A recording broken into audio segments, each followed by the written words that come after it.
today's session. This is Management 200. You can call me Professor Anna, and today we will discuss about the cost pricing strategy, which is based on production, manufacturing, and distribution, as you can see. So this is as simple as adding a percentage to the manufacturing cost to the selling price for making a profit. There are two different methods, which are cost plus pricing and break-even or target return pricing. In the first one, you just need to sum the material, labor, and overhead costs, and then multiply them by 1 plus the market amount. It will depend on each business. And the break-even, as the name says itself, it's divide the fixed cost by the variable costs. So in the break-even one, it is mostly used to know how many units the business has to sell to break even. Here's an example. The variable cost is 200, the fixed cost is 50, so that sums 250. Then we have the markup, which is 50.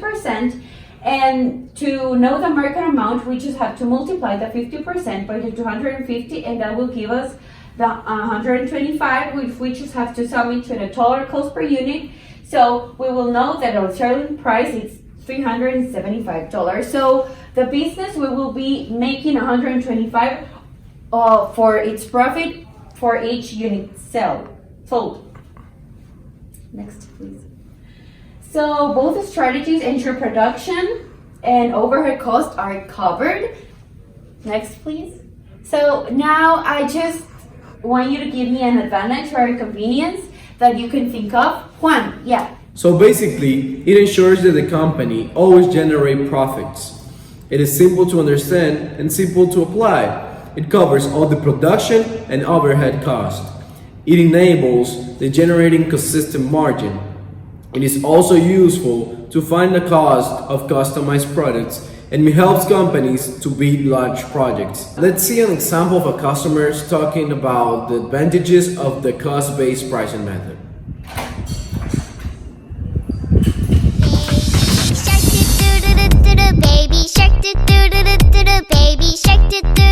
Hey Bruno. Hey Juan, how are you? I'm fine, what about you?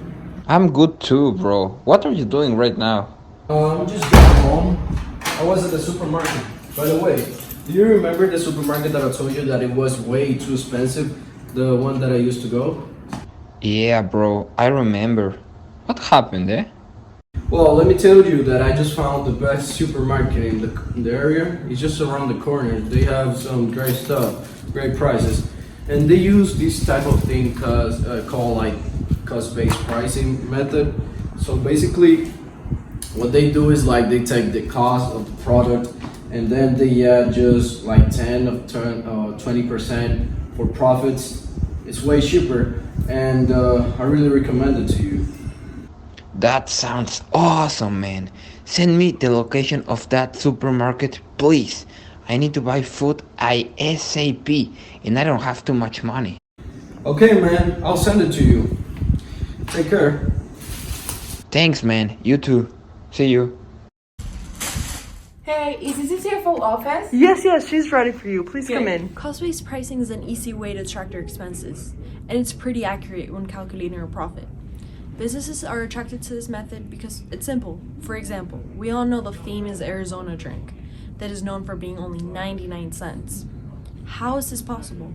Well, it's simply because their marketing expenses are minimal, meaning they don't have to charge a higher price to make up for that expense. I mean, have you seen any Arizona ads? Because I haven't. So what if I want to use cost-based pricing? As a CEO, I can tell you that cost-based pricing doesn't always work. This method might not take into consideration other variables in the market. For example, yes, this method helps you cover costs, but what are the prices of your competitors? Are yours better? What if you have to sacrifice your profit for a quarter in order to survive in the long run? These are risks that mostly big companies can bear, whereas small businesses cannot. A recent example of this would be the PlayStation 5. Sony is in fact underselling their consoles, meaning they don't make a profit. However, most of their revenue streams come from their subscription services, which are a continuous influx of revenue, whereas one-time purchases like consoles are not. How are smaller businesses, compared to Sony, supposed to compete having to overprice their products in order to cover for costs? You see, this pricing is not very flexible to changes in demand. You might not know if you're overpricing your product, which highly depends on the market. That 20% markup you're placing on our product might seem hopeful. However, it might not be sufficient if you don't sell enough units. Welcome in breaking news. Yeah, today I'm gonna talk about these two businesses which are implementing without cost-based strategy and they are very successful. What do you think when you see these two logos? Yeah, retailers, one of the biggest in the companies in the US market and in the entire world, my friend. Walmart. Walmart's revenue in 2016 was $486 billion, 2% of the US economy represents that. That is amazing. And how do they achieve that? They offer lower prices the entire year. This gives them the opportunity to increase their sales, but also their customers' loyalty. But how do they achieve that? Well, having lower prices means having lower cost of production. You can have fixed cost and variable cost. The fixed cost doesn't vary, like salaries of the employees, and the variable costs depend as the inputs you use to produce your services or products. So how do they put their costs very, very low? Well, they spend less on advertising. They advertise on a most regular basis, which reduces the cost. And also they have a huge scale operations that minimize their cost by having an excellent supply chain and inventory. This is amazing. Let me give you an example. The cost of a sandwich is $100. The price of the retailer that you pay is $150. So the margin is 50%. Divide 100 by 50%, 50. That is the price, and that's the margin that the enterprise is gaining. Costco prices. Here we have an excellent example. 80 cents is the retail price. That's what you pay. But Costco is only making 4 cents. 5% is their profit. However, they are able to have a very, very impressive cost leadership on the market by using cost plus pricing.